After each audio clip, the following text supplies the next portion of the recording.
origin of financial crisis was to be traced from inefficient management of Indian economy during 1980s. So why was India into financial crisis?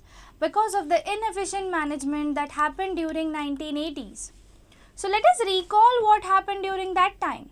So we have studied that there was a system called as License Raj in India, which was introduced by the government of India. Now we all know that during the goal of 5-year plan, government has decided that industrialization should be more focused on. And hence government introduced that industries would be divided into 3 categories. The first category of industries were industries which were solely owned by government. The second category was industries where major participation was of government and the private sector was in minority. Now the third category was category wherein private sector was managing everything. That is, some industries were reserved for private sectors. Now, in those industries which were even reserved for private sector required license from government. And hence, this was the reason why industrial sector was not flourishing. So, whatever the government was facing during the late 1980s or during 1990s was because of the inefficient management of Indian economy during this period. Now, for implementing various policies, general administration, the government generates funds from various sources. That is, the revenue of government is coming from taxation, running of public sector enterprises, etc. So, to run the economy, government was earning revenue from taxes. Taxes were imposed, such as direct taxes and indirect taxes. On the other hand, various government companies were also operating through which government was earning income.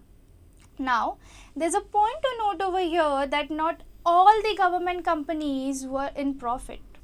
Some government companies were in losses, but still it was operating because it was difficult to shut down a government undertaking even if it's draining the wealth of India.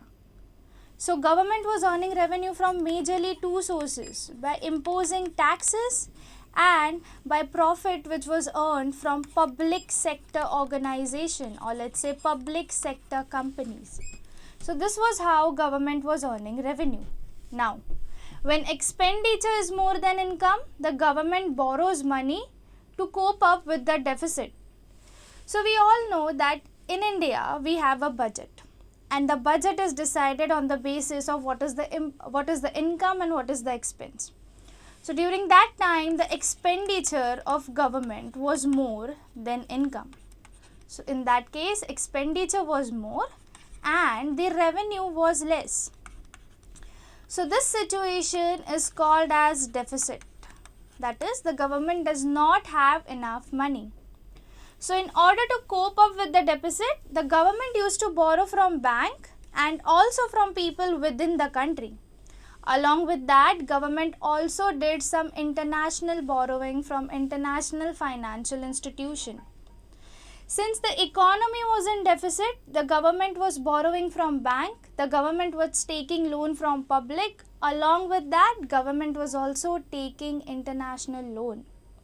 Now, on the other hand, we were in a need to import petroleum.